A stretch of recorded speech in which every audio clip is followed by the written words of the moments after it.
경찰청 국가수사본부장이 해외 도피 가능성이 나오고 있는 김용현 전 국방부 장관에 대해 출국 금지 조치를 지시했다고 밝혔습니다. 또 비상계엄을 선포한 윤석열 대통령이 내란죄로 고발당한 건을 안보수사과에 배당해 수사에 착수했다고 설명했습니다. 취재기자 연결해서 들어보겠습니다. 정현우 기자, 김용현 전 장관에 대한 출국 금지 조치 국수본부장이 지시했다고요? 네, 우종수 경찰청 국가수사본부장은 내란 혐의 등으로 고발당한 김용현 전 국방부 장관에 대한 출국 금지 조치를 지시했다고 밝혔습니다. 오늘 국회 행정안전위원회 비상계엄 관련 긴급 현안 질의에 출석한 우 본부장에게 야당 의원들은 김 전 장관에 대한 출국 금지가 필요하다고 여러 차례 요구했습니다.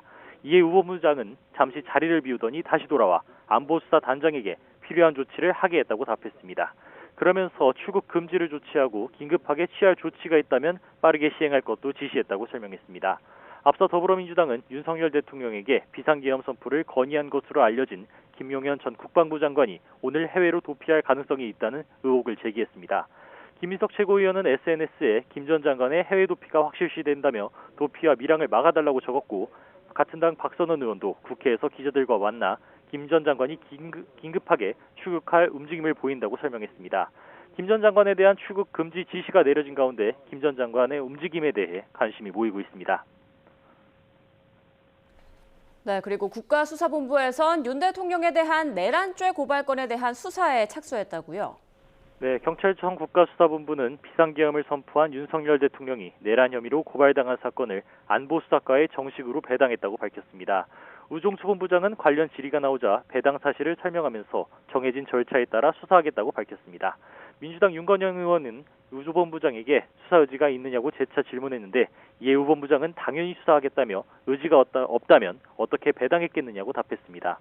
또 이상민 행정안전부 장관과 조지호 경찰청장 역시 내란에 동조한 혐의로 수사 대상이 될 수 있느냐는 질문에는 제기되는 의혹에 대해선 수사할 예정이라고 답했습니다. 앞서 비상계엄을 선포한 윤석열 대통령을 내란죄 등으로 고발한 단체는 두 곳입니다.